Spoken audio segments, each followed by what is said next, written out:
oleh Ayahanda Al-Mukarram Dr. Tuan Guru Haji Solah Soekarnawadi MA. Kepada beliau dihaturkan.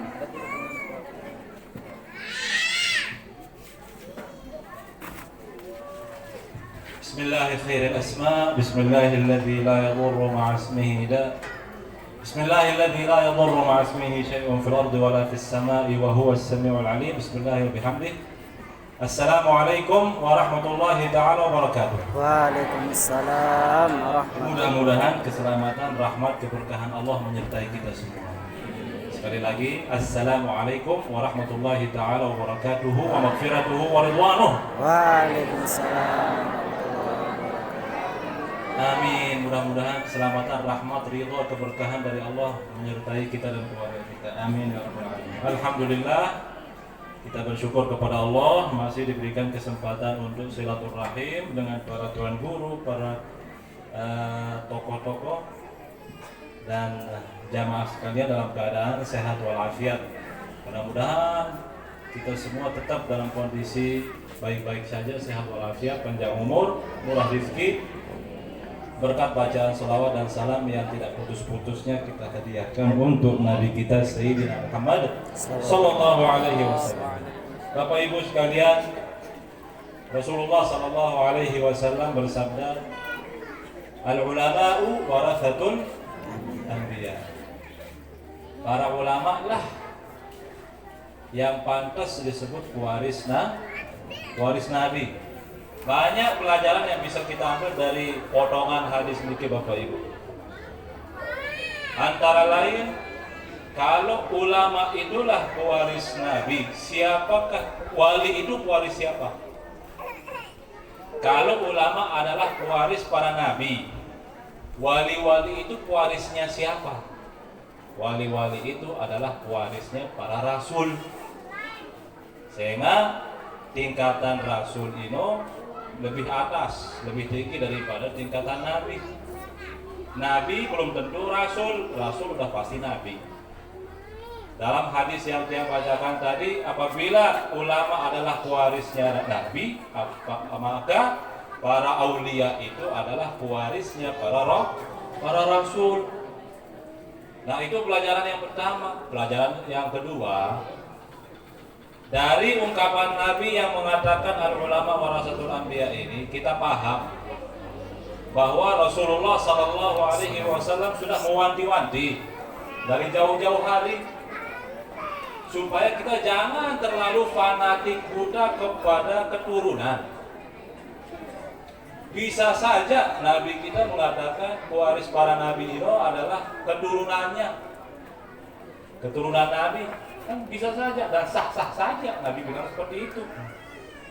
Tapi justru Nabi mengatakan dalam hadis yang lain, demi Allah, kalau putriku sendiri si Fatimah saya jumpai mencuri, saya sendiri yang potong tangannya.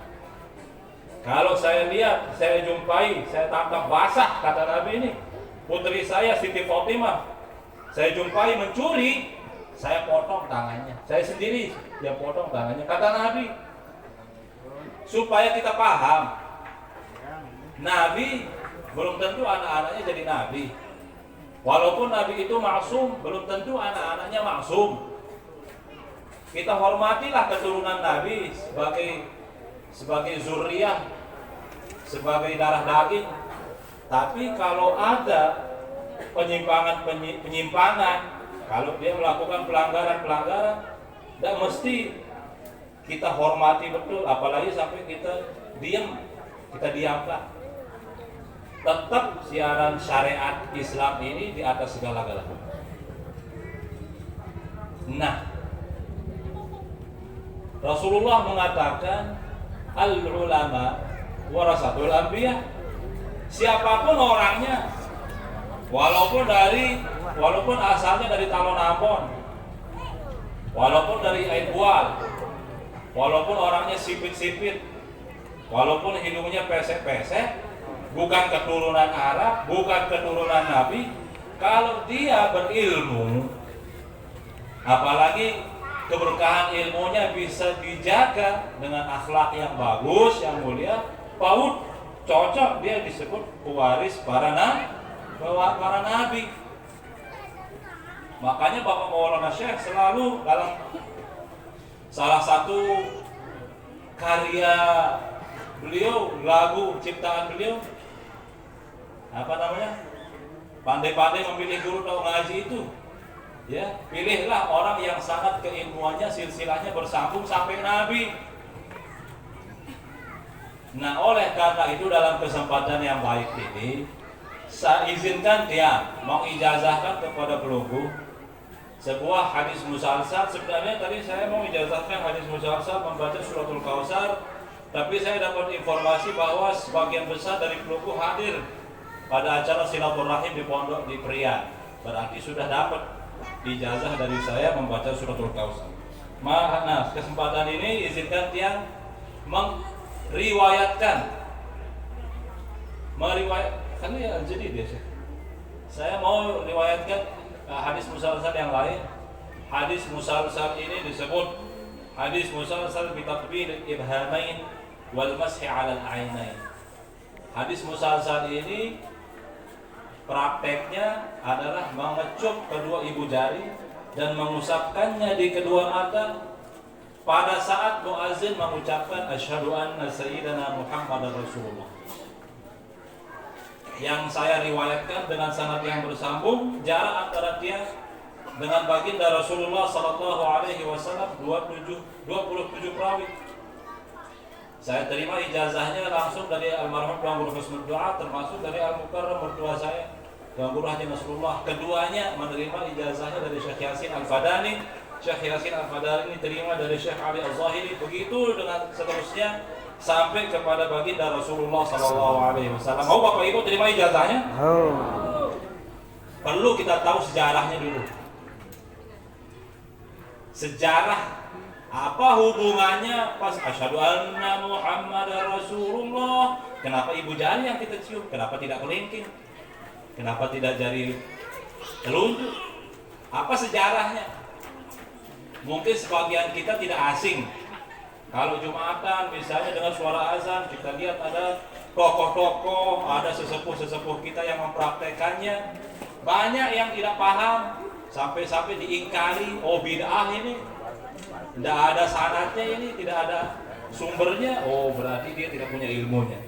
Dalam kesempatan ini saya ceritakan sedikit sejarahnya. Saya ambil dari beberapa kitab, termasuk kitab tafsir Ruhul Bayan. Dalam tafsir ini Bapak Ibu diceritakan dulu Nabi Adam alaihissalam, maklum di surga beliau melihat di mana-mana ada pelang, di mana-mana ada ukiran, tulisan, kaligrafi, wajib yang tertulis itu la ilaha illallah Muhammadur Rasulullah. Dari situ Nabi Adam yakin bahwa makhluk si paling mulia, yang paling dicintai oleh Allah Subhanahu wa taala pasti yang namanya Muhammad ini.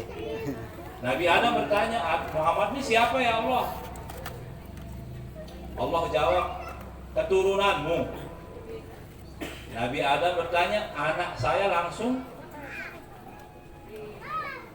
Enggak. Cucu saya? Bukan. Cicitnya saya? Tidak. Apa mungkin baluk saya? Bukan. Embi itu apa bahasa kalau udah bukan.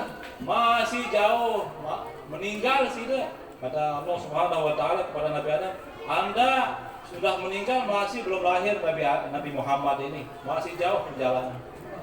Di sini Nabi Adam merasa penasaran, campur rasa rindu, rasa kangen, melek sekali. Allah pertemukan beliau dengan Rasulullah Sallallahu Alaihi Wasallam. Nabi Adam minta, ya Allah pertemukan saya, perlihatkan saya wajahnya Rasulullah Sallallahu Alaihi Wasallam. Maka hadirin yang dirahmati Allah Subhanahu wa taala, disinilah Allah Subhanahu wa taala menunjukkan kebesaran Allah. Satu mukjizat. Ada dua hal aneh sih terjadi. Apa kejadian aneh sih pertama? Yang pertama, jari telunjuk Nabi Adam alaihissalam tiba-tiba mengeluarkan cahaya yang sangat terang benderang. yang membuat matanya Nabi Adam jadi silau.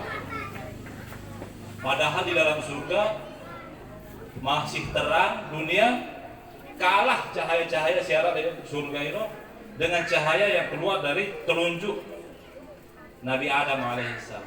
Nabi Adam bertanya, ini cahaya apa ya Allah? Dan cahaya ini berzikir. Ini yang lupa dia sampaikan. Cahaya ini berzikir, mengeluarkan bacaan tasbih, tahmid, takbir dan seterusnya. Makanya jadi telunjuk dalam bahasa Arab Bapak Ibu, selain sababah, nama lainnya adalah musabbihah. Karena dia yang dipakai bertasbih. Kalau pelongo bawa tasbih, kalau mau gerakkan biji-bijiannya itu pakai jadi telunjuk. Atau ketika kita mengatakan dalam sembahyang asyhadu alla ilaha illallah, yang kita angkat jadi telunjuk ini disebut musabbihah. Karena sejarahnya waktu Nabi Adam minta dipertemukan dengan Rasulullah, keanehan yang pertama terjadi adalah muncul cahaya yang terang benderang, dan cahaya ini berzikir dari telunjuk baginda Nabi Adam alaihissalam. Nabi Adam bertanya, cahaya apa ini ya Allah? Allah jawab, Nurun Nabi Muhammad sallallahu alaihi wasallam. Ini adalah cahaya Nabi Muhammad, Nur Muhammad, cahaya Nabi Muhammad sallallahu alaihi wasallam. Ini keanehan yang pertama. Keanehan kedua yang terjadi, kuku ibu jari. Apa kalau bahasa sini ibu jari, paham ibu kan? Jempol. Kukunya berubah fungsinya, bukan berubah fungsinya sih, berfungsi seperti HP Android, HP layar sentuh itu Bapak Ibu. Artinya apa? Muncul wajah Rasulullah Sallallahu Alaihi Wasallam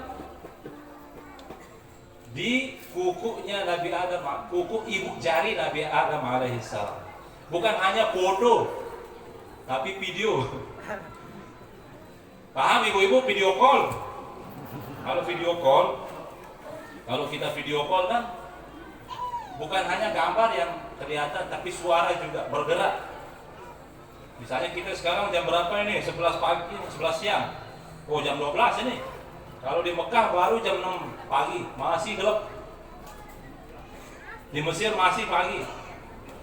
Misalnya pelongo video call sama saudara, kerabat yang ada di Mesir.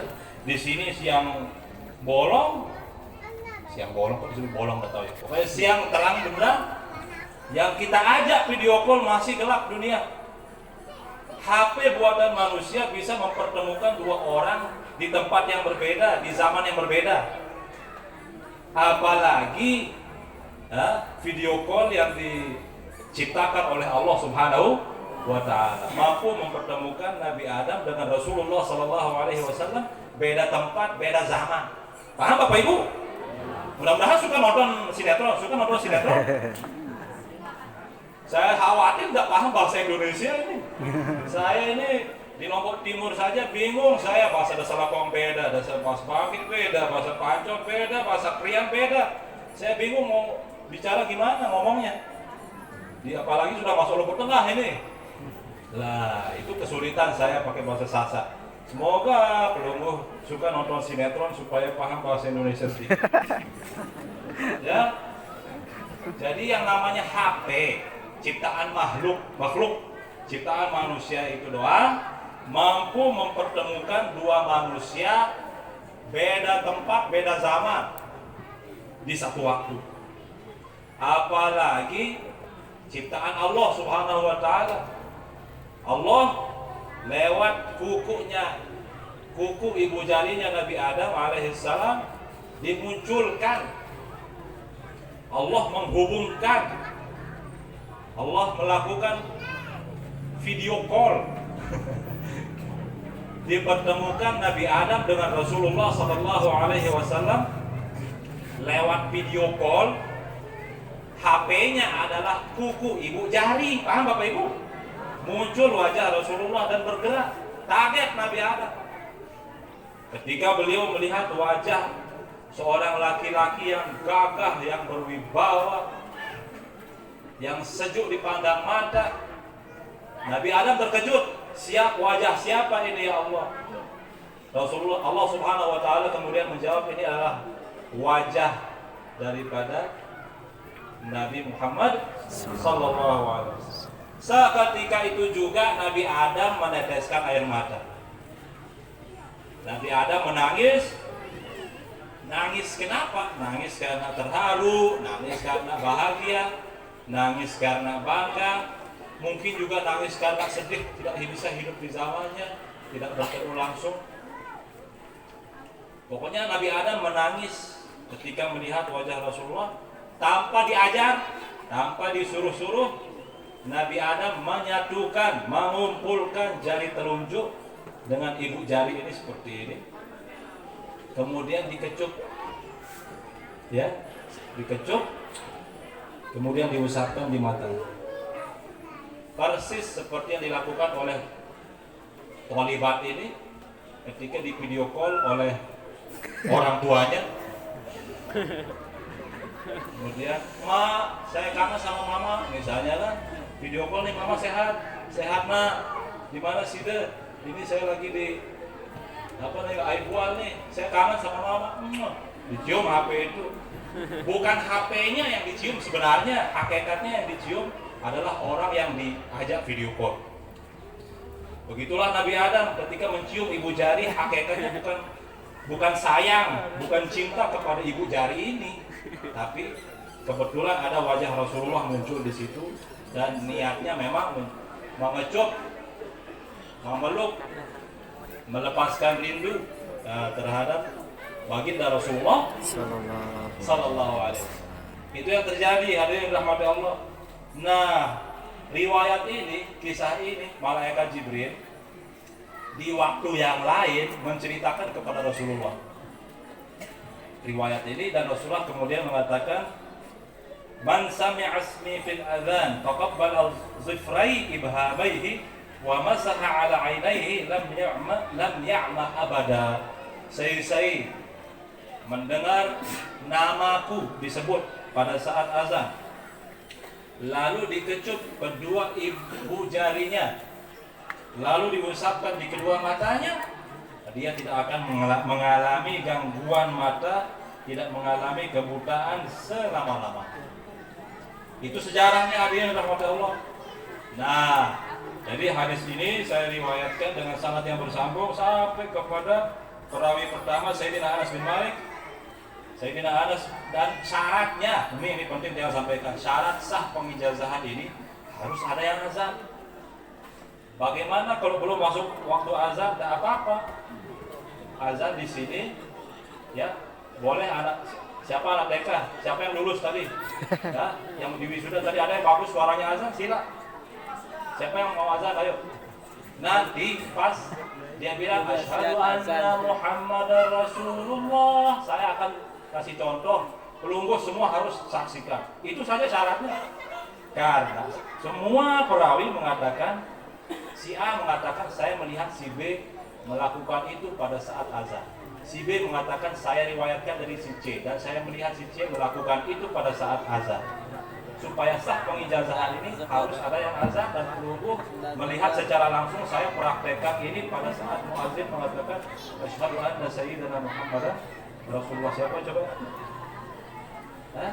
Jangan pelungguh, supaya pelungguh melihat saya. Siapa tullah? Ayo sila. Sila. Ayo, tak usah sila belo-belo. Allahu Akbar, Allahu Akbar. Allahu Akbar, Allah. Tak usah sila Allahu Akbar, Allah. Nanti sholat al-zuhur. Kamu ini di desa ini salah. Ya. Coba. Allahu Akbar, Allahu Akbar. Allahu Akbar, Allahu Akbar. Allahu Akbar, Allahu Akbar. Allahu Akbar, Allahu Akbar. Asyhadu an la ilaha illallah. Asyhadu an la ilaha illallah. Asyhadu an la ilaha illallah. Asyhadu anna Muhammadar Rasulullah. Stop sejenak. Coba ibu-ibu, bapak-bapak, lihat, perhatikan, kumpulkan, satukan jari telunjuk dengan ibu jari seperti ini. Mau begini sila, mau kayak main bola bola voli juga boleh. Ya. Kemudian ucapkan asyhadu anna sayyidina Muhammad Rasulullah. Asyhadu anna sayyidina Muhammad Marhaban marhaban bi habibi bi habibi wa qurrati aini wa qurrati aini sayyidina Muhammad bin Abdullah. sayyidina Kemudian kecup ya. Muhammad bin Abdullah. Enggak usah terlalu ya, usap di kedua mata mulai dari ujung ke ujung sambil ditekan. Ya. Lanjut lagi. أشهد أن محمد رسول الله.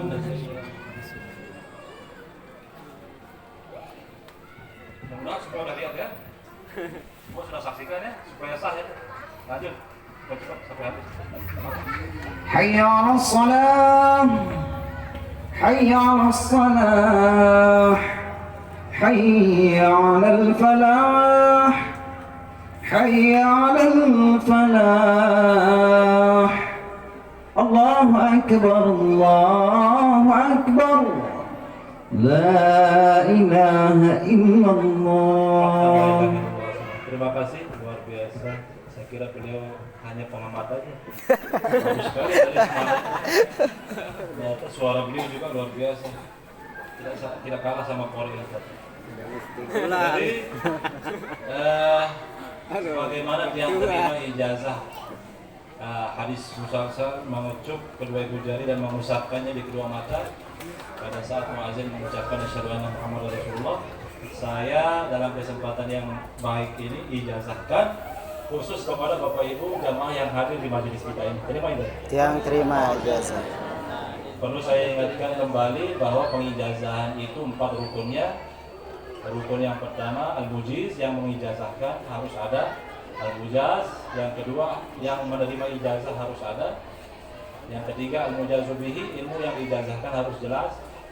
Yang terakhir lafzul ijazah, ijab kabulnya, ucapan saya ijazahkan dan ucapan saya terima ijazah, atau qabiltu ijazah, atau minimal saya terima.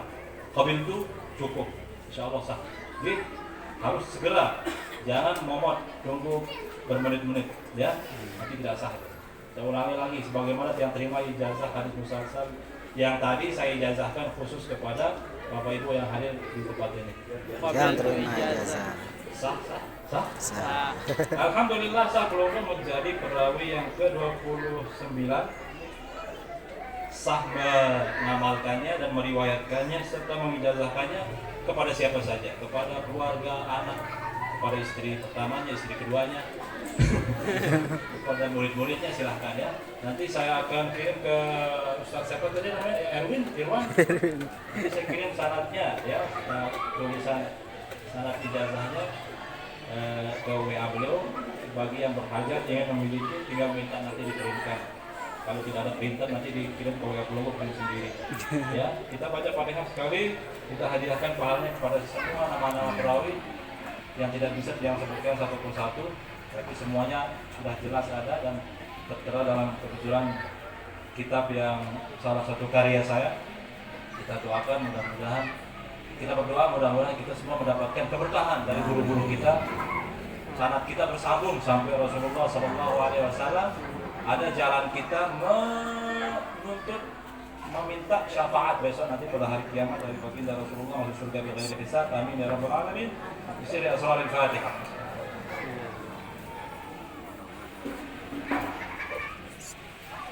Masih ada waktu, nanti kita akan mendengarkan pengajian terakhir dan doa oleh guru kita. Saya cukupkan sampai di sini. Mohon maaf apabila ada tutur kata tingkah laku saya yang tidak berkenan di hati. Wallahul muwaffiq wal hadi ila sabilir rasyad. Wassalamualaikum warahmatullahi taala wabarakatuh. Waalaikumsalam warahmatullahi wabarakatuh.